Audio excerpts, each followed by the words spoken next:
So you want to get into journaling and journal every single day. But where do you start and what do you even write about? I've been an avid journaler for the past 17 years, and today I want to share with you the mistakes I've made that have made me stop journaling and not love it so much. I'll also show you every single tip I've learned throughout my years of journaling that have helped me make journaling a part of my routine and love it. So here's how I went from journaling 0 times a year to every single day. That's 365 days a year, girl. So you don't know what to write about. Trust me, I've been there too. The real problem is not that you don't know what to write about, it's that you don't understand the different types of journaling formats. So let's get into it. We have art journaling, planning journaling, therapy talks, scrapbook journaling, morning pages, prayer journaling, no contact, digital capsule, scribble journaling, daily journaling, manifestation journaling, affirming, best me journaling, brain dump, and we also have one called a second brain. For me, for example, I used to look at all these Pinterest pictures and I was like, wait, that's the kind of journaling I should be doing. But this is the kind of journaling that I started doing. Art journaling is basically anything crafty. It is what you want it to be. You can put together different pictures of magazines and different screenshots. Here's a variation of different types of art journaling. Planning journaling can include different types of structure, like the best me, which breaks it down into your morning routine, your night routine, your entire month, or it can also be different bulleted prompts. And here's some examples of what that looks like. Therapy talks are very much you asking yourself what the problem is and then writing the solution to it. So it's a very visual way to gauge how you're going to create an actionable plan with your issues. Scrapbook journaling. Scrapbook journaling is what kind of it sounds like. You just grab a bunch of scraps. It can be literally anything. Call it garbage. Put it all together. Make it look beautiful or not. There you have scrapbook journaling. Morning pages. This is the very popular Julia Cameron's The Artist's Way. It's 3 pages of unconscious streamlined writing. You do this right when you wake up in the morning. You spill it all out, all the feeling. No contact. For this one, I want to put this TikTok right here because basically what it is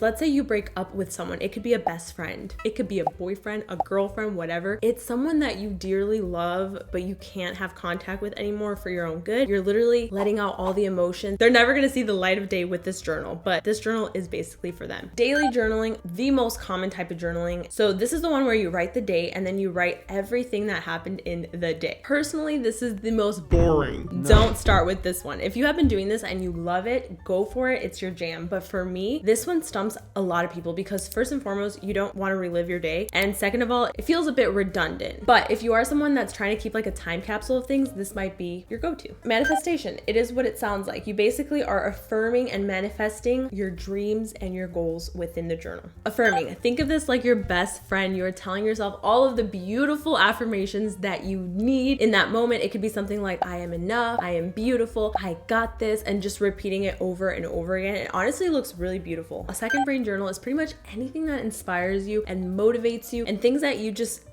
tend to forget but want to keep a capsule of. It could be quotes, it could be speeches, it could be pictures of a really cool outfit. It could literally be anything that you later want to refer to. And I actually started a second brain for anything Instagram related. I was doing a bunch of little art quotes and I was just piecing a bunch of inspiration through this journal, and it honestly helped me do my job. Scribble journaling. This is a really weird one and it looks very odd. It looks like a bunch of scribbles, and that's because it is. I actually did a whole video on it right over here if you want to check it out. I get more in depth. So if you don't know what to write about, it's because you're missing a format. You haven't found your match. So it is really important to educate yourself on the variety of ways that you can journal because one size does not fit all. And just like you might have a different type of love language, another person, your best friend, your mom, will have a different kind. So make sure you find the format that works for you. And there are so many more out there, by the way. These are just some of my personal favorites. So here are the 7 best tips you are going to find. And I want to credit Bella from TikTok because I was trying so hard to get back into journaling and I feel like she encompassed the rules for journaling so perfectly. Have you ever found yourself in a situation where you have multiple cute journals? One for your feelings, one for your dreams, one for the meals of the day, whatever it is. Don't do that. Don't do it. In my personal experience, whenever I have hopped around multiple different journals, it immediately makes me feel paralyzed and I stop journaling. And that's because you overwhelm yourself without really needing to. So rule number 1 is gonna hurt a lot of you. Just pick one journal and make it one that you absolutely love and adore, and she's beautiful and she's gorgeous and you've gone out to Target to buy it and it's just the most prettiest thing of your world. The importance of this is so that we start to build this daily habit into our routine, because with so many options, you're gonna get stuck and paralyzed and overwhelmed. Pick one, girl. That's it. Just one. Mistake number 2, why, what, and when. So if you haven't started journaling yet, it's because you don't have a strong enough why. For example, I want to start journaling, but I'm distracted on my phone. If your only motivation is to have a really cute journal that looks pretty every time you open it, I'm telling you that will not motivate you enough. You need something more intrinsic, something like, I want to be my best cheerleader, I want to be my best friend, I want to get to know myself better, I want to grow a deeper connection within myself, or I want a time capsule of my life. Whatever that reason is, find it for you, and you'll notice that you'll actually have like a reason to get up and start journaling. For me, my personal why is it makes me feel clear-headed. I'm somebody that I'm very jumbled all the time. It might be my ADHD. I don't really know why, but I feel like my journal is my brain dump. Sometimes I don't even know what to do. I just like dump everything in there and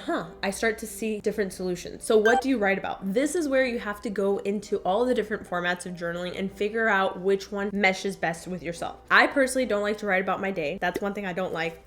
I also don't really love writing about my emotions, memories. I'm also throwing that one out the window. What I personally like to write about is like my dream self, my next intentions for the month. Treat yourself rule. This is the best one. Okay, we're gonna treat ourselves with the most beautiful journal. Literally, like go out on a little date for yourself, go shopping, browse around, date around, see what like inspires you and get that girl. So again, the whole idea here is to get a journal that you absolutely love and that's gonna inspire you to write in it. The pen. You need to find your pen. Some of my personal favorites are Papermates, these beautiful, colorful ones. They just write so gorgeous, so beautiful. It's a whole experience. I also really like the Muji ones. These are really wonderful, but I will say it kind of hurts my finger, but I like the way that it looks. They do say a habit becomes a habit once you start doing it for 21 days. So for the next 21 days, I'm going to challenge us to journal. And we're actually gonna be doing this together over on the Instagram, Offline Humans, where we're inspiring you to disconnect and just to journal. A little tip when journaling is you do not have to write long entries, okay? Do not worry. Sometimes an entry can literally look like this long, like a few sentences, and that's it. Morning person or a night person. We have to decide which are we. So I'm actually a lunch person. Let me explain. I feel like it's just that midpoint of the day. I'm a little on edge because it's like the end of the day and I want to accomplish a lot of tasks, but I don't have that many hours left. So journaling during the day really helps me get into a better state of mind. And I just kind of think we all have an intuition into what time of the day we are and what's best for us. Face mask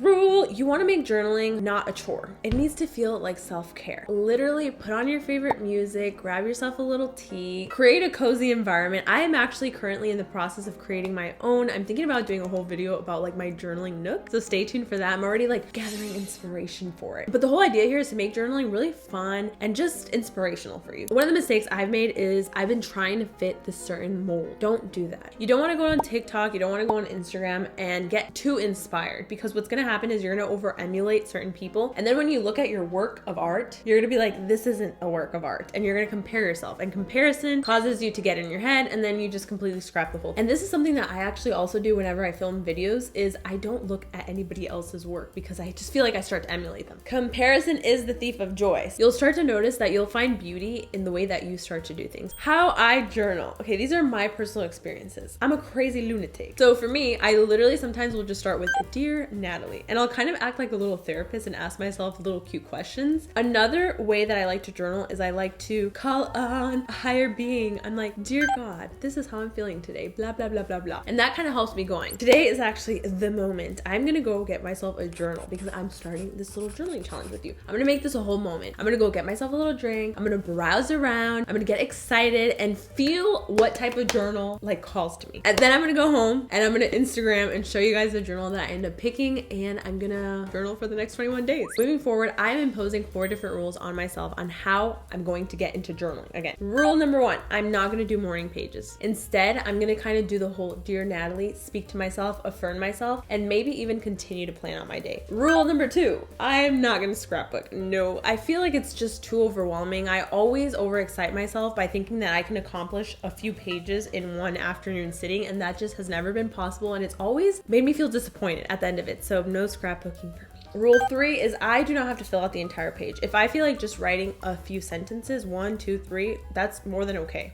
Rule number 4, as spoken about in my last video, I'm gonna use the little tip where I name my brain. And this will allow me to be more constructive in the feedback that I'm giving myself and not be so harsh whenever I'm journaling, so that way I avoid getting into a negative headspace. And lastly, I'm gonna prepare myself a little ritual tea. I'm also going to have a little cute space in my house. I still don't know where, but we're gonna make that happen. What is a journaling spot? So this journaling spot is gonna include a variety of things. It's gonna include ambience, a vibe, and an energy. All the little things that you love. It's gonna become a sacred space. That's what we're trying to recreate. So what we're gonna do is we're gonna gather all of our favorite things, our pens, our notebooks, anything that kind of sets the tone for a journaling spot, and put it all in one little area. Anything that will motivate you. For me personally, unless it's artistic type of journaling, I prefer not to have music on because I feel like the music kind of guides my thoughts and I don't want to be messed with. Overall, I feel like journaling is an aesthetic and a lifestyle that I personally want to see myself in, so I'm trying to gravitate more towards that. I also really love how with journaling, solutions to my problems just kind of come out on the paper. Like I feel like I visually see my solutions to all of my problems when I write them out. It's like the weirdest thing. It's almost like a little puzzle piece that feeds me. I think that's been one of the most liberating things about journaling. So Dennis actually once asked me what my life would be like if I hadn't journaled, and it made me realize that a lot of my own authentic opinions on things I have been able to process via my journal. The authenticity of it sometimes can be influenced by other people, and I think that is just so beautiful that you can really be intimate with yourself and get to know who you truly are within a journal. So it really is like a little sacred haven of your own mind. I can't promise you that journaling will help you solve all your problems, but what I can say, it has helped me personally process my emotions and all the internal turmoil inside of me. It makes real world problems seem a little less complex and a little more manageable. If you enjoyed this video, give it a thumbs up. If you didn't, give it a thumbs down. That just kind of shows me how you feel about certain content. Let me know down below which of the journaling formats feels more like yours, and subscribe if you haven't already for more journaling content. Stay tuned for the future video where I decorate my little journaling spot. Bye!